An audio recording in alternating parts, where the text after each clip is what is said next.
भारत की सेना की ट्रेनिंग बहुत ही उम्दा है, जिसको कहते हैं हम लोग ये फॉलो करते हैं कि शांति के समय में जितना पसीना बहाएंगे, लड़ाई में उतना खून कम बहेगा। एक बहुत ही महत्वपूर्ण लड़ाई इन्होंने लड़ी और देश का जो लेह लद्दाख को पूरा को उन्होंने एक कंपनी ने वहाँ पर बचाया। चीन के पास सेमी ऑटोमेटिक राइफलें थी, हमारे पास 303 थी, हमारे पास इतने विंटर क्लोथिंग नहीं थे और 13 कुमाऊं को 2 दिन के नोटिस पर वहाँ भेजा गया था।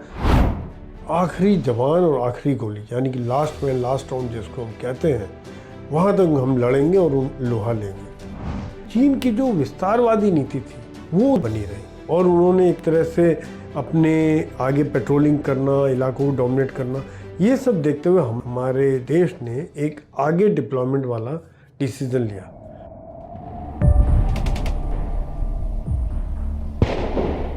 नवंबर 1962 की एक सर्द सुबह, जब हिमालय पर 18,000 फीट की ऊंचाई पर बसा रिजांगला, मानकर चलें कि करगिल में जो युद्ध हुआ था उससे भी कहीं ज़्यादा ऊंचाई पर बसा रिजांगला शौर्य और बलिदान की एक ऐसी कहानी का गवाह बना जिसे कभी भुलाया नहीं जा सकेगा। ये कहानी है भारतीय सेना की 13 कुमाऊं रेजिमेंट के चार्ली कंपनी के 120 जवानों की, जिन्होंने चीन की विशाल सेना के खिलाफ अंतिम सांस तक लड़ने की कसम खाई। आइए आज इस ऐतिहासिक लड़ाई की हर परत से आपको रूबरू कराती हूँ और मिलाती हूँ अपने खास मेहमान से, जो हमें विस्तार से बता रहे हैं चीन के साथ हुए इस युद्ध की पूरी कहानी। नमस्कार, directorate of public relations, ministry of defence के पॉडकास्ट रक्षा सूत्र में आपका स्वागत है और मैं हूँ इसकी सूत्रधार शैलजा। इससे पहले कि बातों का सिलसिला शुरू हो, आइए मैं आपको एक फ्लैशबैक में ले चलती हूँ और बताती हूँ कि आखिर 18 नवंबर 1962 की उस ठंड भरी ठिठुरती सुबह रिजांगला में तैनात 13 कुमाऊं रेजिमेंट के मात्र 120 फौजियों को आखिर एकाएक ऐसी विषम परिस्थिति का सामना क्यों करना पड़ा और इस तारीख पर कैसे इनके खून और बलिदान से इतिहास लिख गया। 18 नवंबर 1962 की सुबह रिजांगला चुशूल सेक्टर के पास चीन ने भारतीय पोस्ट पर भारी गोलाबारी शुरू कर दी। दुश्मन की योजना थी चुशूल घाटी की लाइफलाइन को काटना, लेकिन वहां चीन के हजारों की संख्या में आए फौजियों का मजबूती से सामना करने के लिए तैनात थी भारत के 13 कुमाऊं रेजिमेंट की Charlie company. Major Shaitan Singh, Charlie company के कमांडर, हर पल अपने जवानों का हौसला बढ़ा रहे थे। जब दुश्मन ने नालों और चट्टानों के सहारे उनकी पोस्ट तक पहुंचने की कोशिश की, तो हर बार भारतीय जवानों ने उन्हें पीछे ढकेल दिया। लगातार हमलों के बीच मेजर शैतान सिंह ने अद्भुत साहस का परिचय दिया। हर पोस्ट पर जाकर सैनिकों को निर्देश दिए, लेकिन इस दौरान वो गंभीर रूप से घायल हो गए। बावजूद इसके उन्होंने लड़ाई जारी रखी। इस लड़ाई में 120 जवानों में से 114 जवान वीरगति को प्राप्त हुए। 2 जवान जो जिंदा बचे, उन्होंने वापस आकर इस युद्ध का पूरा वाकया आला अधिकारियों को बताया और यहाँ नाम आता है general Tapishwar Narayan Raina retired sir का, जो आगे आने वाले समय में नवे चीफ ऑफ आर्मी स्टाफ भी बने। 1962 में वे ब्रिगेडियर थे और उन्हें आला अधिकारियों ने फैक्ट फाइंडिंग मिशन पर भेजा, क्योंकि उन 2 जवानों ने जिस तरीके से इस पूरे प्रकरण के बारे में बताया कि हमारे 120 जवानों ने चीन के हजारों की संख्या में आए जवानों को मिट्टी में मिला दिया है, कैजुअलिटीज हुई हैं, कंपनी कमांडर के पार्थिव शरीर को बर्फ के नीचे दबाया गया है ताकि वो चीन की सेना के हाथ ना लगे। सब जीरो टेम्परेचर में भी न हमारे जवानों की बंदूकों से गोलियों की बौछार रुकी और ना ही उनका हौसला थमा। भले ही हमारे पास गोले बारूद की कमी आ गई, पर समय आया तो अनार्म्ड कॉम्बैट कर दुश्मन को परास्त किया। इन सब बातों पर शायद विश्वास कर पाना मुश्किल था। आइए इस युद्ध की गौरव गाथा को और विस्तार देते हैं। अब वक्त है हमारे खास मेहमान का स्वागत करने का, जिनका नाम है मेजर जनरल संजय सोई रिटायर्ड, जो कुमाऊं रेजिमेंट के एक अनुभवी अधिकारी हैं और मिलिट्री हिस्ट्री के एक्सपर्ट हैं। नमस्कार सर, आपका स्वागत है हमारे इस एपिसोड में। बहुत बहुत धन्यवाद कि मुझे रक्षा सूत्र पॉडकास्ट में बुलाया गया। और ये वाकई में देखा जाए कि देश की सेनाओं के बारे में जानकारी देने के लिए एक बहुत ही अच्छा माध्यम है, जिससे लोगों को पता चल रहा है कि आज सेनाएं हमारी क्या कर रही हैं। हौसला अफजाई के लिए बहुत बहुत शुक्रिया सर। मैं शुरुआत इसी सवाल से करूंगी कि जनरल तपीश्वर नारायण रैना रिटायर्ड, उनकी क्या भूमिका थी और उनकी फैक्ट फाइंडिंग मिशन में क्या सच सामने आया? ब्रिगेडियर रैना भी कुमाऊं रेजिमेंट के थे और बाद में ये आर्मी चीफ भी बने। और जब क्या हुआ कि पहले जब ये निकल के आए थे, जो 2 जवान आए थे, तो लोगों ने लगा कि ये सब भाग गए होंगे, वहाँ डर के चले गए होंगे, तो ये शायद लोगों को विश्वास नहीं हुआ कि वहाँ पर इस तरह की लड़ाई हुई है। तो तब जब उन्होंने फैक्ट फाइंडिंग किया, जब उन्होंने जाके देखा, जब बाद में पता चला कि एक एक जवान ने किस प्रकार से राइफल लड़ी, ऑन ग्राउंड किस प्रकार से मोर्चों के अंदर हथियार पकड़ के लड़ते लड़ते उनकी मृत्यु हुई है, और तब ये उन्होंने देश के सामने खबर आई कि किस प्रकार से आज ये कंपनी ने अगर ये लड़ाई नहीं लड़ी होती तो और बाकी किस प्रकार का हाल होना था। जिस प्रकार से चाइना ने कितने 2000 सैनिक आए थे, 100 लोग ये थे और 1000 सैनिकों को इन्होंने मार दिया, एक के बाद एक हमले कर रहे थे, लेकिन ये लोग डटे रहे। तो ये बात निकल के जब देश के सामने आई, तब पता चला कि वाकई में इनका जो काम है वो कितना अभूतपूर्व था। जी सर, 18 नवंबर को ही वो ऐतिहासिक दिन था जब हमने चीन के साथ जंग में फतह पाई थी। उस वक्त की ऐतिहासिक पृष्ठभूमि क्या थी? What led to the Battle of Rizangla? Bharat और चीन देखिए, पहले तो तिब्बत बीच में था, बाद में जब चीन ने तिब्बत में कब्जा कर लिया 54 में, उसके बाद से दोनों पड़ोसी देश हो गए।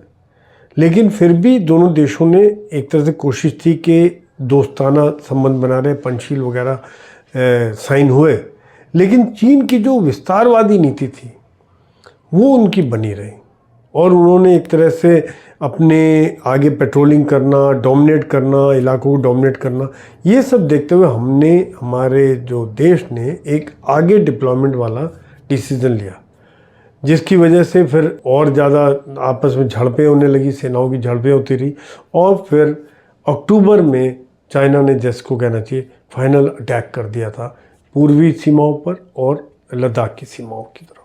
जी, और अब मैं आपसे जानना चाहूंगी कि हमारे लिसनर्स को आप बताएं कि किस तरीके से हमारे शूरवीरों ने लोहा लिया। बेसिकली मैं चाहूंगी कि आप हमारे लिसनर्स के दिमाग में अगर एक चित्र उकेर सकें कि रिजांगला में कितने लोग तैनात थे, किस तरीके से चीन की सेना का सामना हुआ और वो युद्ध अनार्म्ड कॉम्बैट तक पहुंच गया। रिजांगला एक बहुत ही इम्पॉर्टेंट जगह थी, और चीन पहले ही कई इलाकों में कब्जा करते करते आगे बढ़ा था। अब उसकी नज़र थी चुशूल पर, और चुशूल एयरपोर्ट और चुशूल अगर ले लेता तो 1962 में पूरा लेह लद्दाख उनके पास चला जाता। और ये जो पोस्ट है, रिजांगला पोस्ट, ये 5500 मीटर यानी कि तकरीबन 18000 फीट के ऊपर थी। वहाँ पर हमारे जवान डिप्लॉयड थे, और जब चीन जैसे आगे बढ़ रहा था उस समय में, जैसा कि हम सबको जानते हैं हम लोग, कि भारत की सेना इतनी इक्विप नहीं थी। चीन के पास सेमी ऑटोमेटिक राइफलें थी, हमारे पास 303 थी, हमारे पास इतने विंटर क्लोथिंग भी नहीं थे, और 13 कुमाऊं को 2 दिन के नोटिस पर वहाँ भेजा गया था। तुरंत ही जिस प्रकार से मोबिलाइजेशन हुआ था, चीन की जो बढ़ते हुए एडवांस को देखते हुए, जिस प्रकार से आगे कब्जा करते जा रहे थे, उसको देखते हुए इनको डिप्लॉय किया गया था। और मेजर शैतान सिंह इनके कंपनी कमांडर थे, और तकरीबन 120 लोग वहाँ पर डिप्लॉयड थे, ताकि चीन की सेना चुशूल तक ना आ सके।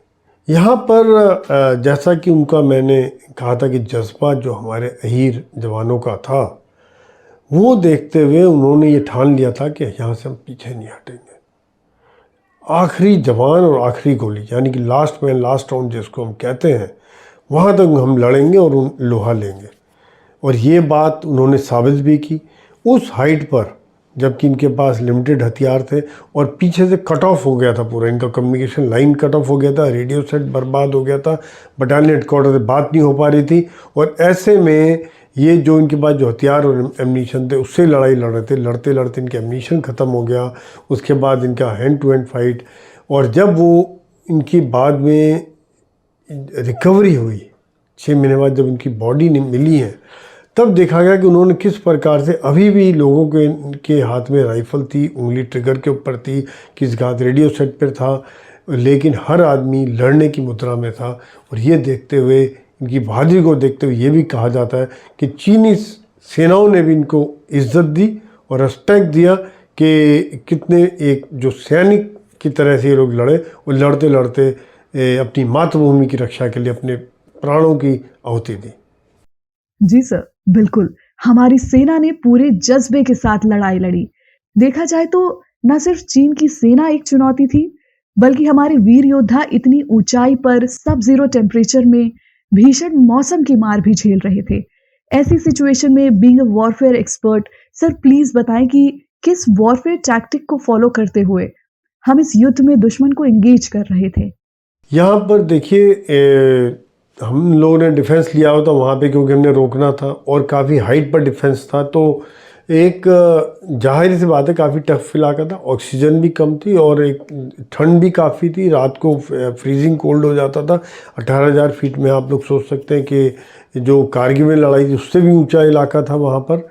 और चीनी सेना ने जो था अपनी जो भारी संख्या में इकट्ठा कर लिए थे और वेव्स अटैक जिसको कहते हैं, एक के बाद एक, पहले आ रहे हैं फिर एक वो मारे गए, फिर अगली वेव आ रही है, फिर अगली वेव आ रही है, इस प्रकार से होते होते तकरीबन 8 वेव्स उन्होंने के द्वारा हमला किया और तकरीबन अगर हमारे 120 में से 114 जवानों ने अपने प्राणों की आहुति दी, जो कि एक बहुत ही ऐतिहासिक बात है कि इतना बहादुरी का ऐसा एग्जाम्पल नहीं मिलता है। और चीनी सेना के तकरीबन 1000 से ज़्यादा जवानों को उन्होंने गिरा दिया था, वो मारे गए थे। And I am very sure इस जज्बे को देखकर चीन की सेना पर जरूर असर पड़ा होगा। उन्हें एक बहुत क्लियर मैसेज जरूर मिल गया होगा सर। इसका असर ये पड़ा कि चीन को ये लगा कि इस तरह का जज्बा, इस तरह की भावनाएं, इस तरह के कम नंबर होते हुए भी इस तरह से लड़ाई लड़ रहे हैं, आगे बढ़े ही नहीं। अगले दिन 2 दिन बाद उन्होंने सीज फायर घोषित कर दिया, चुशूल बचा लिया इन्होंने। एक बहुत ही महत्वपूर्ण लड़ाई इन्होंने लड़ी और देश का जो लेह लद्दाख को पूरा को उन्होंने एक कंपनी ने वहां पर बचाया। जी, जैसा कि आपने बताया कि चीन से हजारों की संख्या में सैनिक थे और 18,000 फीट की ऊंचाई पर हमारे मात्र 120 जवानों ने एक आइसोलेटेड बैटल लड़ी और इतिहास उनकी वीरता का गवाह है। वहां पर बने वॉर मेमोरियल में इन सभी वीरों के नाम अंकित हैं। इसके साथ ही जो अन्य वॉर हीरोज थे इस बैटल के, उनकी कंट्रीब्यूशन के बारे में बताएं। यहाँ पर देखा जाए तो जैसा मैं बता रहा था कि तकरीबन 120 लोग थे और एक चार्ली कंपनी 13 कुमाऊं की वहाँ पर डिप्लॉयड थी। Major Shaitan Singh company commander थे और वहाँ पर जैसे कि होता है जेसीओज, हवलदार, एनसीओज, इनके बाद 3 इंच मोटर थे, इसके अलावा लाइट मशीन गन थे। जो हथियार जो लिमिटेड थे, पीछे से सप्लाई और आ नहीं पा रही थी, जो बाकी हथियार उनके सप्लाई बंद थी। और तब इन्होंने वहाँ पर अपने जिसको कहते हैं आइसोलेटेड बैटल लड़ी है। उनको चारों तरफ से घेर लिया गया था और बार बार अटैक होते, वेव्स के द्वारा अटैक किए जा रहे थे, आर्टिलरी के द्वारा बम्बार्डमेंट होता है, इनके डिफेंसेस काफ़ी बर्बाद हो चुके थे। और फिर जिस प्रकार से एक एक करके लोगों ने भारत माता के चरणों में अपनी अपनी आहुति देते चले गए, लास्ट में जब हथियार भी ख़त्म हो गए, एमिशन ख़त्म हो गए थे, हथियार डिस्ट्रॉय हो गए थे, तब पत्थर से लड़ाई, हाथों से लड़ाई, इस तरह से लड़ाई हुई है। जी, जिस प्रकार की परिस्थितियों में हमारे सैनिकों ने रिजांगला का युद्ध लड़ा, वो भारतीय सेना की वीरता, धैर्य और निष्ठा का अप्रतिम उदाहरण है। सोचिए उस समय हालात कितने विकट रहे होंगे। गोला बारूद की भारी कमी, कम्युनिकेशन पूरी तरीके से ठप हो चुका था, मौसम इतना क्रूर कि सैनिकों को फ्रॉस्ट बाइट का सामना करना पड़ा। दुश्मन के सामने वो निहत्थे भी युद्ध करने को तैयार हो गए और दूसरी तरफ लगभग 2000 चीन के सैनिक पूरी तैयारी के साथ खड़े थे। इन सब के बावजूद हमारे जवानों ने जो साहस दिखाया वो इतिहास में अमर हो गया। उनकी मना स्थिति कैसी रही होगी ये कल्पना कर पाना भी कठिन है। हमारे सैनिकों का ये जज्बा, ये अटूट संकल्प उन्हें हर परिस्थिति में जीतने का हौसला देता है। ये केवल उनका पैशन नहीं बल्कि सेना में दी जाने वाली उत्कृष्ट ट्रेनिंग का भी परिणाम है। ट्रेनिंग न केवल उनके शारीरिक और मानसिक कौशल को निखारती है बल्कि उनके अंदर समर्पण और बलिदान की भावना को भी कई गुना बढ़ा देती है। सर, आप ट्रेनिंग के इस महत्व और उसकी भूमिका पर क्या कहना चाहेंगे? देखिए, मैं ये कहूँगा कि जो भारत की सेना की ट्रेनिंग बहुत ही उम्दा है, जिसको कहते हैं हम लोग ये फॉलो करते हैं कि शांति के समय में जितना पसीना बहाएंगे, लड़ाई में उतना खून कम बहेगा। The more you sweat in peace the less you bleed in war. क्योंकि आप देखिए, एक जवान की 10 महीने की ट्रेनिंग होती है। गांव से जब आता है तो उसका खड़े होने का तरीका, उसका बातचीत करने का तरीका, उसका जो एक सोचने का तरीका 10 महीने में एक बदली हो जाता है। वो एक तरह से जिसको कहना चाहिए कि एक टोटल बदलाव, कि वो एक ड्रिल कर रहा है, पीछे अगर बात कर रहा है विश्राम की पोजीशन में सीधे तन के बात करता है, जोश के साथ बात करता है, देशभक्ति का जज्बा हो जाता है। मैं तो आप देखिए एग्जाम्पल देखिए, कितने एक से एक एग्जाम्पल हैं जहाँ लोगों ने देश के लिए जान दिया। आप अभी का एग्जाम्पल भी अभी भी देख लीजिए, जो विक्रम बत्रा ने कहा था कि या तो मैं तिरंगा फहरा के आऊँगा या तिरंगे में लिपट कर आऊँगा, ये जज्बा आ जाता है। या मनोज पांडे ने कहा था जैसे अभी कि अगर मुझे शौर्य सिद्ध करने से पहले मौत भी आती तो कसम से मैं मौत को मार दूंगा। और जब वहाँ पे कैजुअल्टीज हो रहे थे तो मेजर शैतान सिंह ने कहा था कि हम लड़ेंगे, कैजुअल्टी हो रहे हमारे बंकर डिस्ट्रॉयर, लेकिन पीछे नहीं हटेंगे।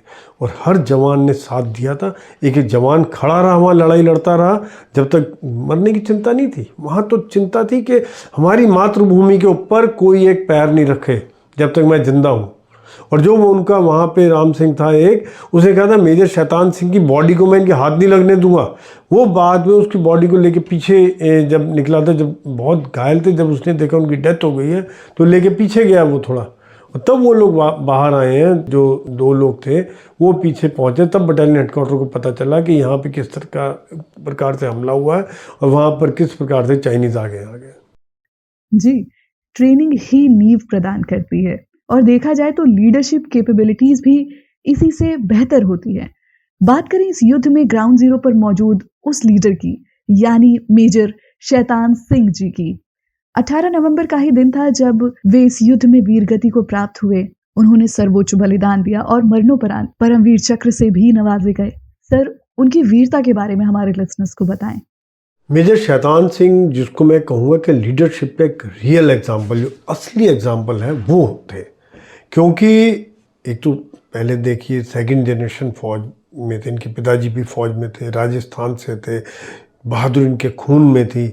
और जो जिस प्रकार से लड़ाई लड़ी, लीडरशिप में जो उन्होंने एग्जाम्पल दिया, उनको 2-3 चीज़ें समझ गए थे वो, कि चीनी बार बार हमला कर रहे हैं, एमिशन कम है, पीछे से सप्लाई आ नहीं रही है। उन्होंने कहा दुश्मन को पास आने दो, हमने एक गोली एक दुश्मन वाला प्रिंसिपल लगाना है, यहाँ पर उस तरह से ख़त्म करना है। उनको पास आने दो, तब हम फायर करेंगे, तब इनको मारेंगे। जवानों ने फॉलो किया। जब उनका जो बर्फ़ थी वहाँ पर, इतना ठंडा मौसम था, तब जवानों को उत्साहवर्धक करते रहे, लीड कर रहे थे फ्रंट से। और जिस प्रकार से उन्होंने लड़ाई लड़ी, उनका मैं पीछे नहीं हटूँगा। पीछे हटने का मतलब है हार मान लेना, ये मैं नहीं कर सकता। यहाँ पे मैं दिखा दूंगा इनको, और हमारी कमी है यहाँ पर, हम इनको बता देंगे कि हम क्या चीज़ है। और यही हुआ लास्ट में। और जो उन्होंने जो कार्य किया, जिस प्रकार से उन्होंने चुशूल को बचाया, लेह लद्दाख को बचाया, सही मायनों में जिसको कहते हैं वेल डिजर्व परमवीर चक्र से उनको नवाजा गया। जी, बिल्कुल sir. Major Shaitan Singh Indian army के इतिहास में साहस, वीरता और बलिदान का प्रतीक हैं। असाधारण नेतृत्वकर्ता जिन्होंने मातृभूमि की रक्षा के लिए अपनी अंतिम सांस तक संघर्ष किया। हम सब उन्हें सलाम करते हैं। उनके साथ लड़ने वाले कई अनाम सैनिकों ने भी अपनी मातृभूमि की रक्षा के लिए अद्वितीय साहस दिखाया। इन अनसंग हीरोज का योगदान भी उतना ही महान है, जो हमारे दिलों में हमेशा जीवित रहेंगे।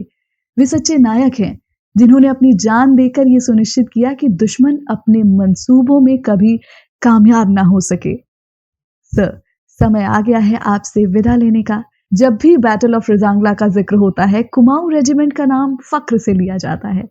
कैसा महसूस करते हैं आप इस रेजिमेंट का हिस्सा होने के नाते? हाँ बिल्कुल, मैं ये कहना चाहूँगा कि मैं 1982 में 12 कुमाऊं में मेरा यानी 12 कुमाऊं में कमीशन हुआ था। और तब हम सेंटर गए पहली बार। तब वहाँ पर हमने देखा, वहाँ म्यूज़ियम में हमको बताया गया कि 13 कुमाऊं की बहादुरी, रजांगला, मेजर शैतान सिंह जो परमवीर चक्र थे। और उस लड़ाई का जब हमने पढ़ा पूरा, उनके वहाँ पे हेलमेट, हथियार, जो बाकी चीज़ें रखी हुई थी, देख के आज भी मेरे रोंगटे खड़े हो जाते हैं। आज भी मेरे अंदर वो जज्बा आ जाता है कि क्या लड़ाई लड़ी हमारे जवानों ने उस ऊंचाइयों पर। जहाँ पर कि वो अकेले थे, कोई पीछे सपोर्ट नहीं आती, वो मदद नहीं आती। वो फीलिंग मुझे एक बड़ा गर्व की फीलिंग होती है कि मैं उस रेजिमेंट को बिलोंग करता हूँ जहाँ से मेजर शैतान सिंह थे, जिन्होंने रजांगला की लड़ाई लड़ी और परमवीर चक्र लिया। बाकी जवानों ने अपने देश के लिए जान की आहुति दी। मैं 13 कुमाऊँ के बारे में मैं थोड़ा बताना चाहूँगा कि कुमाऊँ रेजिमेंट में दोनों हैं, कुमाऊनी भी हैं और अहीर भी हैं।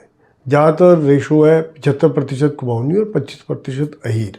कुछ बटालियन मिक्स है, कहीं पर 50% अहीर 50% कुमाऊनी, कुछ प्योर कुमाऊनी है, कुछ में 75% कुमाऊनी, कुछ 25% अहीर।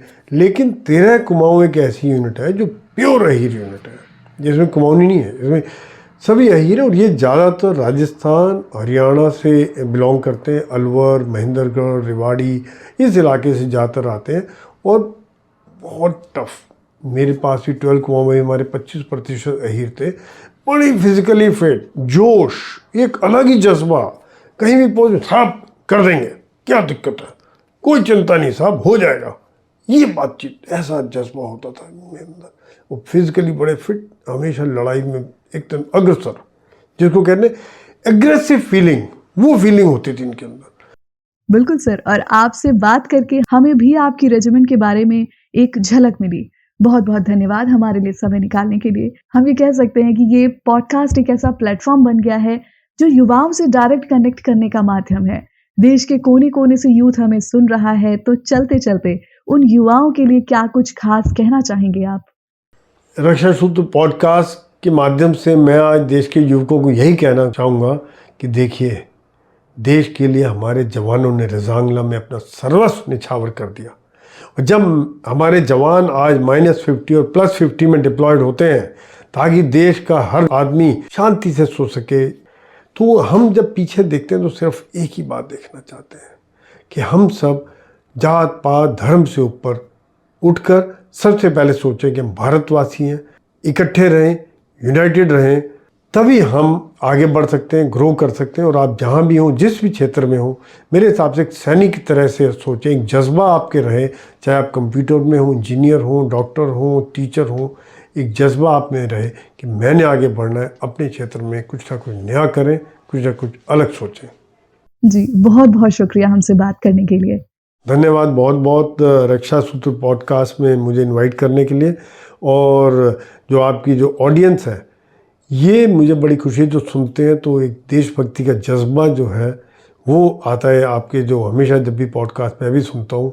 और यही इसी तरह से आप आगे चलते रहे, मेरी बेस्ट विशेस हैं। जय हिंद, जय भारत। दोस्तों, इस गौरव गाथा को सुनने के बाद दिल गर्व से भर जाता है ना।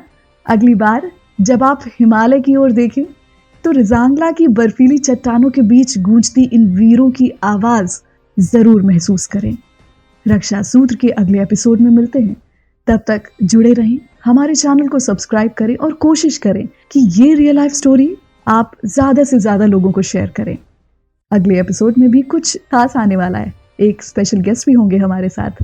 मिलते हैं आपसे अगले एपिसोड में, तब तक के लिए धन्यवाद। जय हिंद।